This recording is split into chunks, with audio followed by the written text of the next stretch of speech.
Hi, I'm Brian with HighOrbit. Today we're going to show you how to quickly automate one of the most common and most overlooked process that affects just about every organization. It's the process associated with standard business or prospect inquiries from your website. I'm talking about what happens when someone submits a Contact Us form from your website. And it may not just be a Contact Us form, it could be a request for more information regarding a product or pricing. Really, any form on your website. So at your company, what happens after a prospect submits one of those online inquiries? Have you documented its workflow? Who receives it? What personnel is assigned to handle it? What is its status? Was it handled in a consistent and timely fashion? What was the outcome? What is the next step?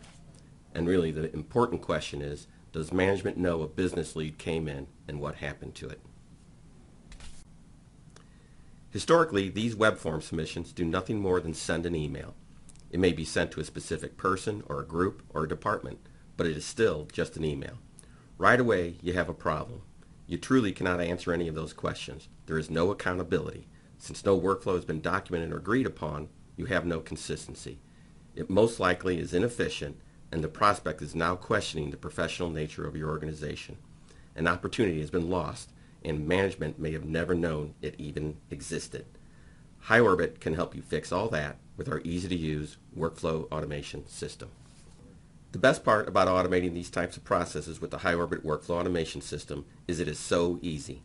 All you have to do is add about 5 lines of code to your web form and design the workflow. That's it, and everything you need to accomplish this can be provided for as little as $75 per month. For as little as $75 per month, you can bring efficiency, consistency, accountability, and professionalism to all your web inquiries. Plus, management will always know what is happening, and you never have to lose an opportunity again. Here is all you need to do. First, design the workflow. It's best that you have the process documented, but you can also design on the fly.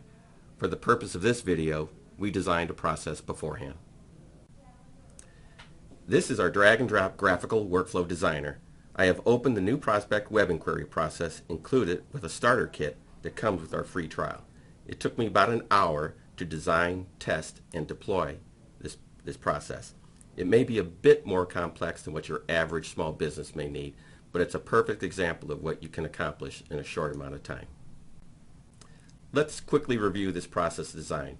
The first thing you may notice is that there are 2 start actions on this particular process. This first one is what we refer to as a manual start, and this would be, in the real world, most likely be like a prospect calling your office and you're going to enter the information and start the process. Of course, for today, we're going to concentrate on the web inquiry. This particular process design action integrates with the online web form.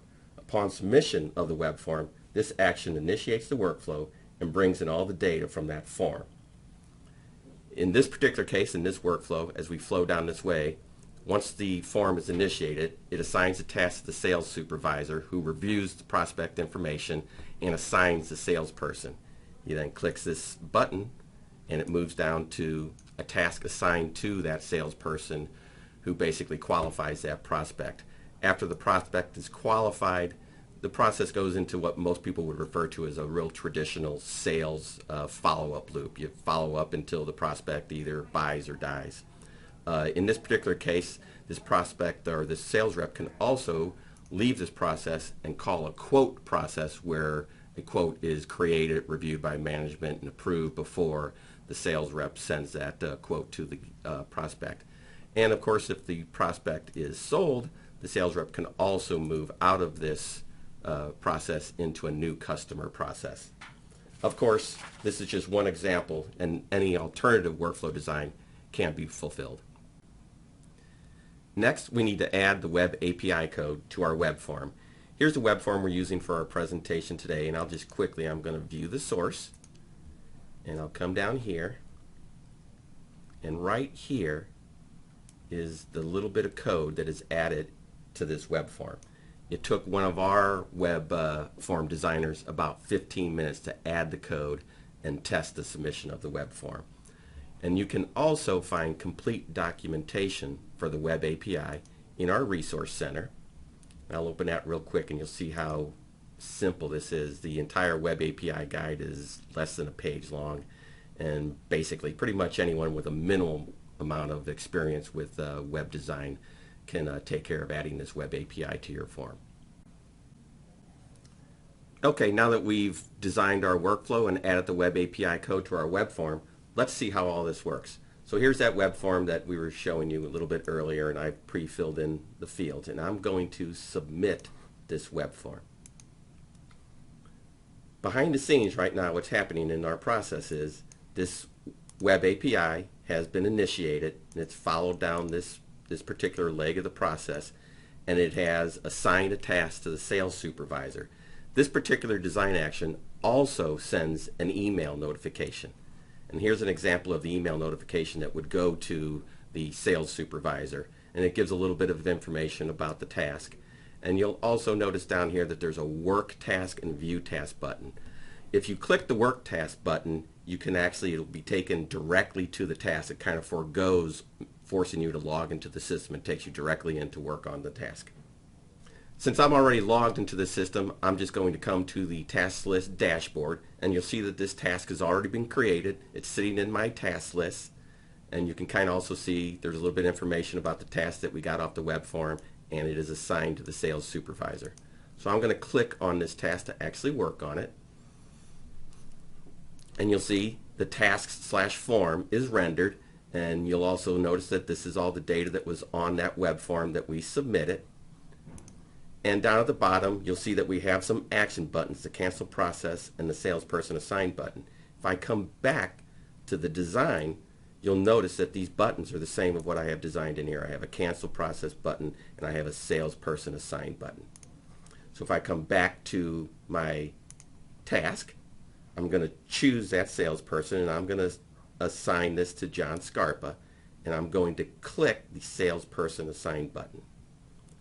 Back into my design, you'll see that it would have followed down this portion of the workflow, and there should be a task assigned to John Scarpa to qualify the prospect. And of course, if I come back here, I have my task to qualify the prospect.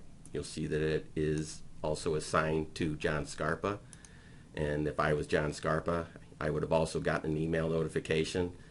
And I could come in here, you'll see there's all that data. There's a few other pieces of data that may be required by the sales rep depending on what action button he's going to click, and you'll see that the action buttons down here are qualified, rescheduled, and invalid.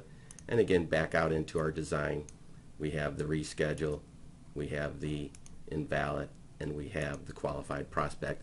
And of course, if he qualifies the prospect and clicks the prospect qualified button, the process will move over into that traditional sales follow-up loop that we discussed earlier in the presentation. And that is it. At this point, you have automated your web inquiry process. So that was a quick demonstration. We hope you now see that with just a little bit of time and money, you can automate and gain control of your web inquiry process. You can bring efficiency, accountability, and professionalism to one of the most important processes in your organization. The first one a prospect sees, the one that gives a prospect their first impression. If you are interested in automating your web inquiry process or any other business process, please go to our website and sign up for a free 45-day trial. The trial comes with a set of starter kits, including the new prospect process that utilizes the web API. No credit card is required. Plus, someone here at HighOrbit is available to assist you, and that assistance is always free of charge during the trial. For a limited time, HighOrbit is offering the following web inquiry automation package. It's specifically designed for small businesses that may not have the available resources to complete this type of automation project. Along with your user license, for an additional one-time charge of $300, HighOrbit will design your web inquiry workflow process and add the necessary web API code to an existing form on your website.